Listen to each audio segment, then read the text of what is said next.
Hello बच्चों, बहुत बहुत स्वागत है आप सभी का हमारे इस सेशन में, जिसमें हम बात करने वाले हैं हमारा जो प्रमेय 6.2 है, जिसे हम थेल्स प्रमेय का विलोम के नाम से जानते हैं, उसके बारे में इस वीडियो में हम उसको बहुत अच्छे तरीके से प्रूफ करेंगे और उससे जुड़ी हुई कुछ उदाहरणों को हम लोग सॉल्व करेंगे। फिर आगे जाकर अपने प्रश्नावली 6.2 की तरफ प्रस्थान करेंगे। इसके पहले वाले वीडियो में हमने बहुत अच्छे तरीके से थेल्स प्रमेय का जो प्रमाण होता है, जो प्रूफ होता है, हमने उसको कर दिया हुआ है आपके लिए। तो आपको डिस्क्रिप्शन में लिंक मिल जाएगा, वहां से जाकर आप उस वीडियो को देखिए, उसके बाद इस पे आइए, क्योंकि वहां से आपको बहुत सारे चीज़ों के बारे में आइडिया लगेगा और ये चैप्टर बेसिकली प्रश्नावली 6.2 हमारा जो है वो आपके लिए बहुत ही आसान हो जाएगा। तो शुरू करते हैं। एक बार हम यहाँ पर अपना कथन पढ़ेंगे और कथन को पढ़ने के बाद हम कोशिश करेंगे कि उसके बाद फिगर ड्रॉ किया जाए और आगे इसको प्रूफ किया जाए। ध्यान से देखिएगा क्या बोल रहा है, ये बहुत आसान है थेल्स प्रमेय के मुकाबले में। ये बोल रहा है कि यदि एक रेखा किसी त्रिभुज की दो भुजाओं को एक ही अनुपात में विभाजित करे तो वह तीसरी भुजा के समानांतर होती है। बहुत ध्यान से देखिएगा, कल हमने थेल्स प्रमेय में क्या पढ़ा था, हमने वहाँ पे पढ़ा था कि कोई भी, ध्यान से मैं पहले उसी के बारे में बात करता हूँ जो हमने थेल्स थ्योरम में पढ़ा था। हमने वहाँ पे पढ़ा था कि कोई भी एक समानांतर रेखा होती है जो त्रिभुज के दो भुजाओं को मिलाती है और तीसरे के समानांतर होती हैं। तो जब ये समानांतर होती हैं तो इनका अनुपात जो है आपस में बराबर हो जाता है। इसका उल्टा जो है ये वाला प्रमेय है, इसमें ये बोल रहा है कि कोई भी एक रेखा, ध्यान से देखिएगा, कोई भी एक रेखा अगर इसको बटा इसको, इसको बटा इसको, यानी इन दोनों भुजाओं के अनुपात को अगर बराबर बांटता है तो सिद्ध कीजिए कि ये जो हमने लाइन खींची हुई है वो इस तीसरे के समानांतर होती है। मैं फिर से अभी फिगर बना रहा हूँ, यानी ये थेल्स प्रमेय का आपका उल्टा है पूरी तरह से। तो बहुत ध्यान से हम लोग पहले फिगर ड्रॉ करेंगे, उसके बाद अपनी बात को आगे बढ़ाएंगे, ठीक है। चलिए, तो हमने यहाँ पे क्या लेना है, हमने यहाँ पर एक त्रिभुज लेना है जो हमने यहाँ पे आपके लिए बना दिया। क्लियर है। इस त्रिभुज का नाम ले लीजिए ए, बी और सी। अब इसके मुताबिक कि कोई एक भुजा है, अब वो भुजा जो है आपको समानांतर नहीं है ऐसा नहीं दिया हुआ, इसने सिर्फ बोला हुआ कि वो क्या है, एक भुजा है। मान लीजिए ये भुजा आपको ई और डी है, ठीक है। तो ये भुजा इन दोनों भुजाओं को यानी ए बी और ए सी को समान अनुपात में बांट देता है, तब जाके ये इसके यानी डी जो है बी सी के समानांतर होता है। मतलब उसका उल्टा है। यहाँ पर दिया ये है डी ई जो रेखा है वो ए बी को ए डी बटा बी डी बराबर ए ई बटा सी में बांट देता है, ठीक है। तो हमें क्या प्रूफ करना है, हमें इससे ये प्रूफ करना है कि अब बताइए आप कि डी ई जो है वो आपको बी सी के समानांतर है। क्लियर हो गया। जो थेल्स प्रमेय है मेन, वो उसमें ये बोलता है कि ये पैरेलल है तो ये प्रूफ कीजिए, और इसका उल्टा में क्या बोलेगा कि अगर आपको भुजाएं समान अनुपात में विभाजित रहती हैं तो प्रूफ कीजिए कि वो दोनों जो लाइंस हैं यानी जो हमने रेखा खींची हुई है वो इस तीसरे के पैरेलल होती है यानी समानांतर होती है। क्लियर है। तो मैं शुरू कर रहा हूँ। सबसे पहले क्या करेंगे हम लोग करेंगे कि जो दिया हुआ है एक बार जल्दी से उसको लिख लेंगे। यहाँ पर हम लिखने वाले दिया हुआ है कि, ठीक है, दिया है कि क्या दिया है पहले बताइए। दिया ये है कि ए डी, ध्यान से, ए डी बटा बी डी आपको बराबर है किसके, ए ई बटा सी के। क्लियर है, ये दिया हुआ है। और हमें क्या सिद्ध क्या करना है, एक बार जल्दी से हम लोग लिख लिया जाए कि सिद्ध करना है। बताइए क्या करना है, बहुत आसान है, ये बहुत आसान है। हमें सिद्ध करना है कि डी ई जो है वो आपको समानांतर है किसके, बी सी के। क्लियर है, यहाँ तक कोई दिक्कत। अब इसको हटा दिया जाए। चलिए, तो इसमें हम इसकी शुरुआत कैसे करेंगे, इसमें हम आपको कंट्राडिक्शन मेथड यानी विरोधाभास एक विधि होती है, जैसे हमने प्रूफ किया था ना कि √2 जो है एक अपरिमेय संख्या, इसको प्रूफ करने के लिए हमने विरोधाभास विधि का यूज़ किया था। सेम यहाँ पर भी हम वही करने वाले।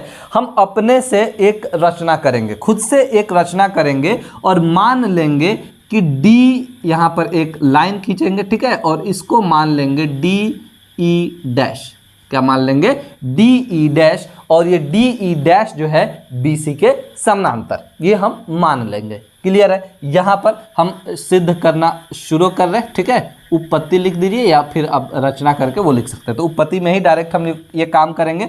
हमने यहाँ पर लिख लेना है माना कि, ध्यान से देखिएगा, माना कि डी ई डैश जो है वो आपको क्या है, बी सी के समानांतर है, ये हमने माना। ठीक है, यहाँ से शुरू करेंगे क्योंकि यहीं से इसकी शुरुआत होगी। अब बताइए, कुछ देर के लिए हम DE जो है हटा दे रहे हैं क्योंकि DE पैरेलल BC प्रूफ करना है। ये दिया नहीं है DE BC के पैरेलल है, ये हमें क्या करना है, ये हमें प्रूफ करना है। तो कुछ देर के लिए हमने यहाँ से ये वाला लाइन हटा दिया और चूंकि हमने DE डैश जो है BC के समानांतर माना हुआ है, तो बताइए थेल्स थ्योरम क्या कहता है, इस भुजा के अगर समांतर है तो वहाँ पे थेल्स थ्योरम एक्टिव हो जाता है और वो जो दोनों भुजाएं होती है उनको समान अनुपात में बांट देता है। ये हमने पढ़ा है कहाँ से, थेल्स थ्योरम से। तो अगर हमने मान लिया कि माना कि DE जो है वो BC के समानांतर है, तो हम यहाँ पर लिख सकते हैं, क्या लिख सकते हैं, तब हम लिख सकते हैं कि AD बटा, ध्यान से देखिएगा, BD is equal to AE dash बटा CE डैश। बताइए, कुछ देर के लिए E भी हटा दिया जाए, आपको कन्फ्यूज़न नहीं होगा। ऐसा नहीं है कि हमेशा के लिए हटाना है, बस आपको समझाने के लिए कि अगर DE डैश जो है वो BC के समानांतर है तो ये बातें यहाँ पर लग जाएंगी। इसको हमने समीकरण 1 मान लिया और ये कहाँ से आया, ये कहाँ से आया, ये आया हमारा थेल्स प्रमेय से। क्लियर है, यहाँ तक किसी को दिक्कत? हमारा मानना था और अपने मानने के मुताबिक हमने ये चीज़ें यहाँ पे लिख दी। आगे बढ़ेंगे और फिर एक बार हम क्या करते हैं, ये वाला लाइन अपना जो था उसको रहने देते हैं। ठीक है, इसको हमेशा के लिए नहीं हटाना था, बस आपको समझाने के लिए हटाना था। ओके, चलिए, ये क्या था हमारा, ये आपको E था।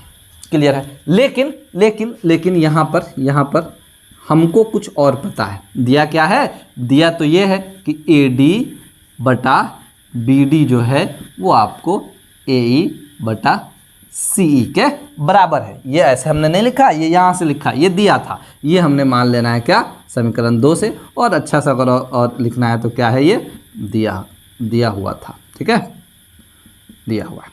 ओके, अब देखिएगा, आप समीकरण 1 और 2 को ध्यान से देखिएगा। ये AD बटा BD जो है वो AE डैश बटा CE डैश के बराबर है। यहाँ AD बटा BD जो है वो AE बटा CE के बराबर है। तो यह हमारा जो बायां पक्ष है वो बराबर है। तो हम बहुत अच्छे से जानते हैं कि हमारा जो दायां पक्ष है वो अपने आप क्या हो जाएगा, बराबर हो जाएगा। तो यहाँ पर हम क्या लिख लें कि समीकरण, ध्यान से, समीकरण 1 और 2 से, ठीक है, समीकरण 1 और 2 से आप इजली यहाँ पर क्या लिख सकते हैं कि AE बटा CE जो है वो आपको किसके बराबर है, AE डैश बटा CE डैश के बराबर है। ठीक है, ये हमारा यहाँ पे निकल के आ गया कहाँ से, समीकरण 1 और 2 से। अब यहाँ से आपको क्या समझना है, बहुत ध्यान से देखिएगा, बहुत ध्यान से ये जब AE बटा CE का अनुपात जो है वो अगर AE डैश C डैश के अनुपात के बराबर हो जाता है, मतलब स्पष्ट है कि ये दोनों जो है अलग अलग नहीं है। मतलब ये है कि ये जो आपको E और E डैश दिख रहा है, E और E डैश दिख रहा है, वो अलग अलग नहीं है। ये E और E डैश जो आपको दिख रहा है ये अलग अलग नहीं है, ये एक ही पॉइंट पे है, एक ही बिंदु पे है, इसलिए इन दोनों का जो अनुपात है वो बराबर हुआ। अगर ऐसा नहीं होता तो ये कतई कभी भी आपको बराबर नहीं होता। इसका मतलब ये है कि ये दोनों जो पॉइंट्स है E डैश और E, ये जो दोनों जो बिंदुएं हैं वो आपको कोइंसाइड कर रही हैं, यानी ये संपाती हैं, एक दूसरे के ऊपर ही हैं। ठीक है, तो हमारा मानना यहाँ पर कि E डैश है वो गलत है, क्योंकि ये E डैश यहाँ नहीं बल्कि यहाँ है। तो एक बार हम क्या करेंगे, एक बार हम यहाँ लिख देंगे कि E और E डैश जो है वो क्या है, वो आपको समान है, यानी एक ही बिंदु पे है। अब जब E और E डैश समान है तो हमने लिखा था, तब हम यहाँ पर लिख सकते हैं, तब हमने लिखा था क्या, हमने माना था कि DE डैश जो है वो आपको किसके, BC के समानांतर थे।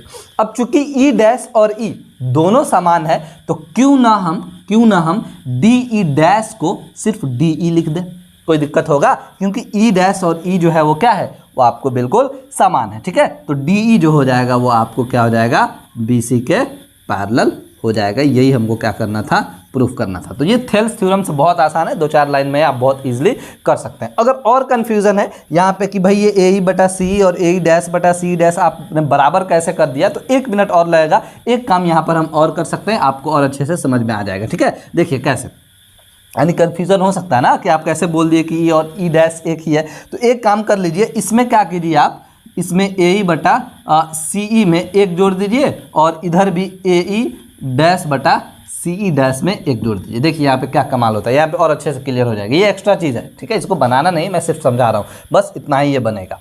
ओके, ये देखिए कितना आ जाएगा, बटा का जोड़ बना लीजिए CE, और यहाँ पर ये हो गया AE प्लस CE, क्लियर है, बराबर यहाँ पर हो जाएगा आपको CE डैश, और यहाँ पर हो जाएगा AE dash plus CE dash. अब देखिए AE plus CE, AE plus CE, AC बटा CE, क्लियर है, AE डैश CE डैश, बताइए क्या होगा, ये भी आपको क्या हो जाएगा, AC हो जाएगा, ये हो जाएगा आपको CE डैश, AC ऐसे कैंसिल, यानी CE जो है वो आपको CE डैश के क्या है, बराबर है। मतलब क्या है कि E और E डैश तो सेम ही है। क्लियर हो गया, यहाँ तक कोई दिक्कत? तो यहाँ से भी हम समझने के लिए समझ सकते हैं। तो ये हमारा आपको थेल्स प्रमेय का विलोम था, जो बहुत आसान था, इसमें बहुत ज़्यादा सोचना नहीं था, बस हमने थेल्स प्रमेय का यूज़ किया और जो दिया हुआ था उसका यूज़ करके यहाँ पर ये बता दिया कि बेसिकली जो हमने माना था E डैश अलग है, वो अलग नहीं है, वो E पर ही मौजूद है। इसलिए हमने यहाँ पर सिद्ध कर दिया कि चूंकि DE डैश हमने BC के पैरेलल माना था, समानांतर माना था, तो वो DE डैश नहीं बल्कि DE डैश भी क्या है, आपको BC के ही समानांतर है। ये आपको समझा भी दिया कि आखिर E डैश और E जो है वो समान कैसे, बराबर कैसे। आप इसे नोट करेंगे और हम लोग बढ़ेंगे, 2-3 जो भी उदाहरण दिए हुए उसको करेंगे। पिछले वाले वीडियो में हमने उदाहरण 1 आपको बहुत अच्छे से बता दिया था, यानी उदाहरण नंबर 2 और उदाहरण नंबर 3 हम इस वीडियो में करने वाले हैं। फिलहाल आप इसे नोट कीजिए। चलिए अब हम उदाहरण 2 की बात कर लेते हैं। बहुत ध्यान से पहले एक बार प्रश्न को देखते हैं, उसके बाद सॉल्व करेंगे। क्या बोल रहा है कि ABCD एक समलंब है जिसमें AB पैरेलल है DC के, और समांतर भुजाओं AD और BC पर क्रमशः बिंदु E और F इस प्रकार स्थित है कि EF भुजा AB के समानांतर है। दर्शाइए कि AE by ED is equal to BF by FC। बहुत ध्यान से समझिएगा, हमारे पास एक समलंब चतुर्भुज दिया हुआ है, फिगर भी दिया हुआ है, जिसमें बोल रहा है कि आपको AB जो है वो DC के समानांतर है। तो बहुत स्पष्ट है कि अगर आपको समलंब है तो समलंब का मतलब ही होता है कि कोई एक जोड़ा जो उसका भुजा होना चाहिए वो समानांतर होना चाहिए। यानी यहाँ पर इस स्थिति में AB जो है वो DC के समानांतर है। उसके बाद बोल रहा है कि E और F इस प्रकार स्थित है, यानी AD और BC पर E और F जो है इस प्रकार स्थित है कि एक लाइन जब दोनों को खींच के बनाया जाता है तो वो लाइन EF जो है AB के क्या होता है, समानांतर होता है। यानी EF भुजा AB के समानांतर है। हमें क्या बताना है, हमें दर्शाना है कि AE बाई ED यानी AE बाई ED बराबर BF बाई FC, ठीक है, इनका अनुपात हमको बराबर दिखाना है। बहुत ध्यान समझिएगा, पहले क्या करेंगे, पहले जो भी दिया हुआ है एक बार लिख लेंगे, ठीक है। तो यहाँ से शुरू करेंगे, तो बताइए क्या दिया हुआ है। दिया हुआ है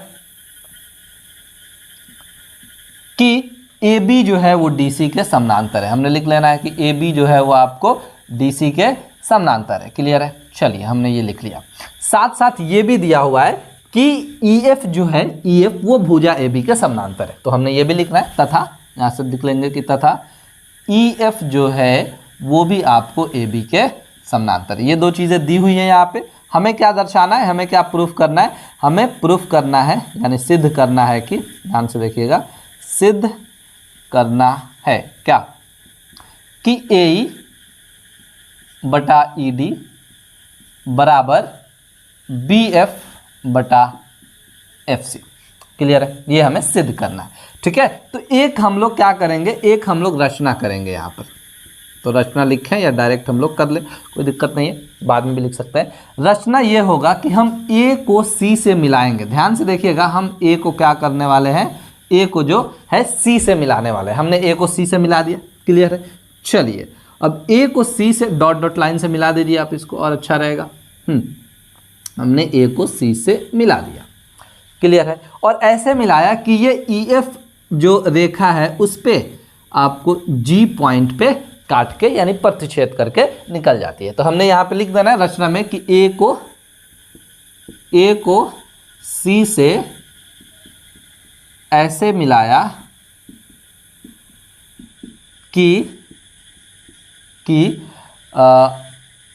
AC रेखा जो है, AC रेखा EF को G पर क्या करे, प्रतिच्छेद करे, ठीक है। ये अपने भाषा में भी लिख सकते हैं, कोई दिक्कत नहीं है।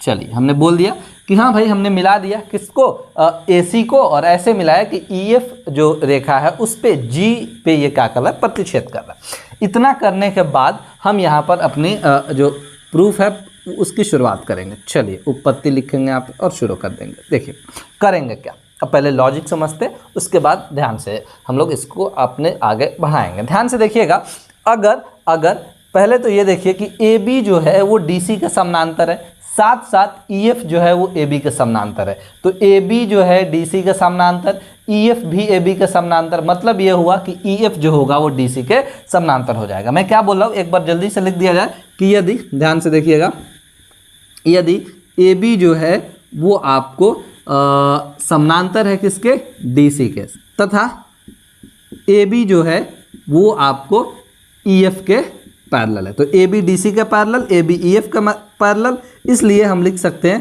कि भाई DC जो है वो आपको EF के भी पैरेलल होगा। बोलिए, चलिए ये हमने यहाँ पे लिख लिया। इसके पीछे रीज़न भी डाल सकते हैं लेकिन अभी कोई ज़रूरत नहीं, ऐसे ही हमने छोड़ दिया यहाँ पे। ओके, अब बताइए अगर EF जो है DC के पैरेलल हो जा रहा है तो EG भी DC के पैरेलल होगा, क्योंकि EG जो है वो आपको EF का ही एक हिस्सा, एक टुकड़ा है ना, तो वो स्ट्रेट लाइन है, चाहे EG लीजिए या GF लीजिए या पूरा EF लीजिए, वो तो आपको एकदम से स्ट्रेट लाइन रहेगी। ठीक है, तो अगर EG जो है DC के पैरेलल है तो ध्यान से देखिएगा कि ADC एक त्रिभुज बन रहा है, और ADC में अगर ये E और G यानी EG मिलके अगर DC के पैरेलल हो जाता है, समानांतर हो जाता है, तो यहाँ पे थेल्स थ्योरम एक्टिव हो जाता है। और जैसे ही थेल्स थ्योरम लगेगा हम वहाँ पे लिख सकते हैं कि AE बटा ED बराबर AG बटा CG, बोलिए लिख सकते हैं। तो एक काम हमने यहाँ पे ये कर लेना है। उसके बाद हम फिर इधर आएंगे तो हमारे सामने एक CAB करके एक त्रिभुज बन रहा है। इस त्रिभुज में भी हम ये देखेंगे कि अगर EF जो है AB के समानांतर है, दिया हुआ है, तो हम ऐसे भी लिख सकते हैं कि GF जो है AB के समानांतर है। क्यों? क्योंकि अभी बोला ना कि EF जो है वो आपको EG और GF ये दोनों उसके भाग हैं, टुकड़े हैं। तो जब GF AB के पैरेलल होगा तो हम फिर क्या करेंगे, यहाँ पर आप थेल्स थ्योरम का यूज़ कर लेंगे और बोल देंगे कि भाई CG बटा GA जो है वो CF बटा BF के बराबर हो जाएगा थेल्स प्रमेय से। फिर जब ये आपको इसके बराबर और ये इसके बराबर, तो फिर ये वाला भाग इस वाले भाग के बराबर हो जाएगा। बहुत आसान लॉजिक है, बस हमें जो काम हम यहाँ पर कर रहे वो यहाँ पर बहुत अच्छे से सजा के लिख देंगे। दैट्स इट, हमारा ये क्वेश्चन बहुत इजीली प्रूफ हो जाएगा। चलिए तो शुरू करते हैं, बहुत ध्यान से देखिएगा। सबसे पहले हम लेंगे त्रिभुज ADC। तो त्रिभुज ADC में बताइए, सबसे पहले आप त्रिभुज ADC में क्या करेंगे, हम ये लिखेंगे कि EG जो है वो आपको समानांतर है किसके, DC के। ठीक है, कोई दिक्कत नहीं है ना। EF DC का समानांतर है तो हम EG को भी DC का समानांतर लिख सकते हैं। चलिए कोई दिक्कत नहीं होनी चाहिए। तो यहाँ स्पष्ट हो गया कि जैसे ये आपको समानांतर हो गया, मतलब ये है कि AE बटा ED वो बराबर हो जाएगा आपको AG बटा, ठीक है, AG बटा GC के। यहाँ तक किसी को दिक्कत, ये हमारा हो गया समीकरण 1। और इसके पीछे का लॉजिक एकदम से लिखना है, ज़रूरी है। ये हुआ इसलिए क्योंकि यहाँ से लग गया था थेल्स प्रमेय, यानी थेल्स प्रमेय एक्टिव हो गया था। ये पहला समीकरण हमारा बन गया। फिर आगे बढ़ेंगे, यहाँ पे बहुत ध्यान से देखिएगा। अब इस बार हम आएंगे इधर ACB या फिर CAB में, त्रिभुज CAB में।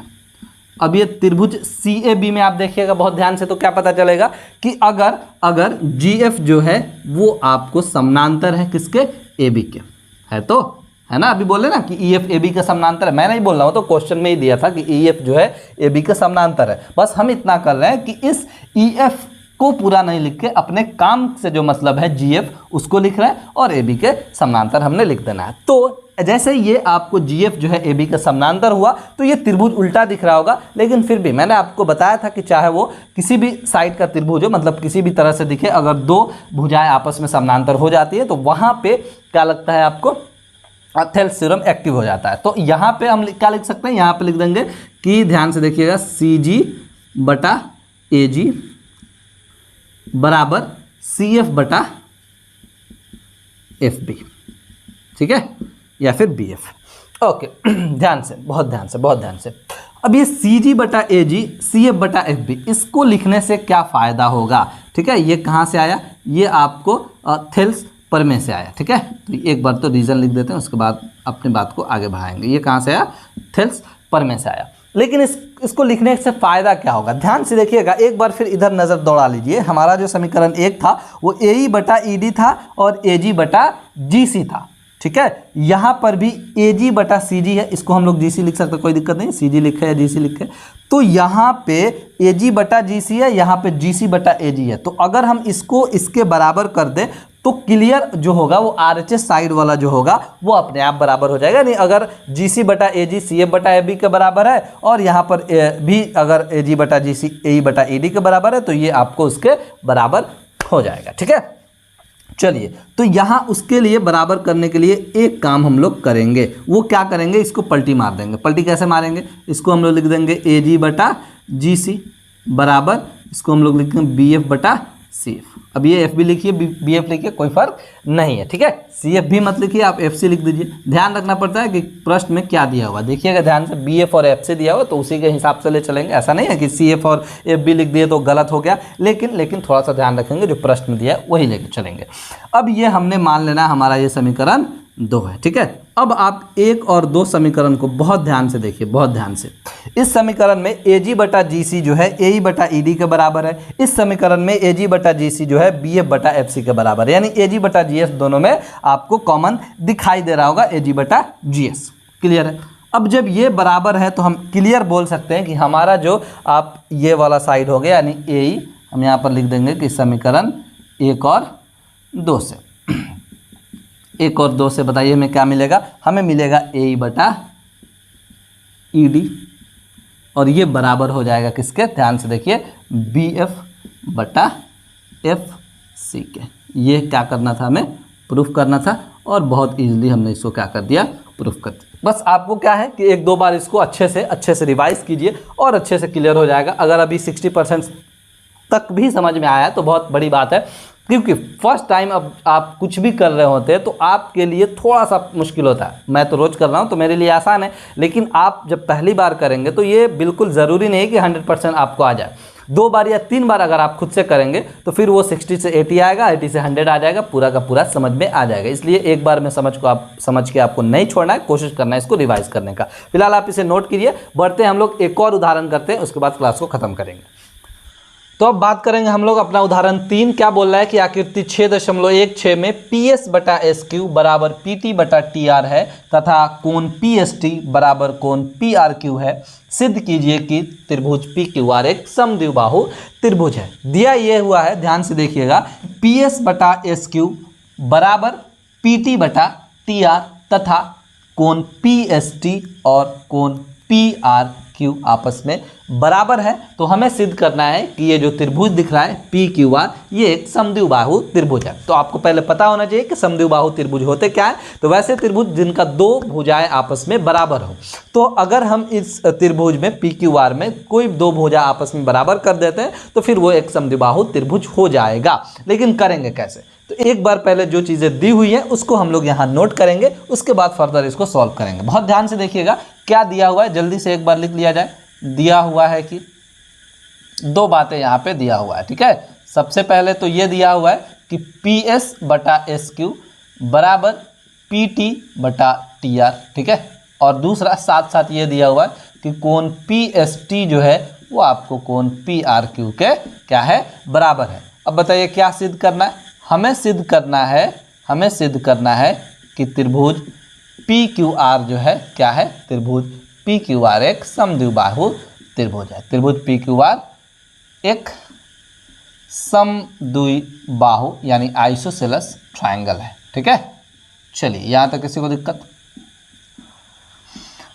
अब हम लोग क्या करना है, इसमें कोई भी रचना नहीं करना है, सबसे अच्छी बात। हम एक बार पहले ये देखते हैं कि क्या कर सकते हैं इसमें। देखिए हमारे पास PST कोण जो है वो आपको PRQ के बराबर दिया हुआ है। ठीक है, और साथ में PS/SQ बराबर PT/TR दिया हुआ है। तो जैसे ये आप भुजाओं का जो अनुपात है वो बराबर दिया हुआ है। हमने एक प्रमेय पढ़ा जो था थेल्स प्रमेय का विलोम, उसमें हमें ये बोल रहा था कि अगर ये भुजा अगर 2 भुजाओं को बराबर अनुपात में बांट देती है, ठीक है, तो ये जो भुजा होती है वो तीसरे भुजा के समानांतर होती है। मतलब यह है कि अगर हम एस टी और क्यू आर को समानांतर लिख दें तो कोई दिक्कत नहीं होगा, और एस टी क्यू आर के समानांतर जब हो जाएगा हमारा काम बन जाएगा। बहुत ध्यान से देखिएगा। चलिए कैसे, चलिए इसकी शुरुआत किया जाए।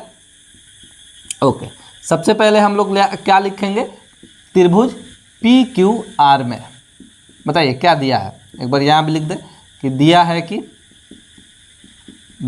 कि पी एस बटा एस क्यू बराबर पी टी बटा टी आर, ऐसा दिया हुआ है। ठीक है, तो यहां पर लिख लेंगे थेल्स प्रमेय के विलोम से। बताइए, जब भुजाओं का अनुपात बराबर दिया रहता है तो हम लोग क्या बोलते हैं कि ये जो लाइन है यानी एस टी जो है वो आपको समानांतर हो जाएगी क्यू आर के।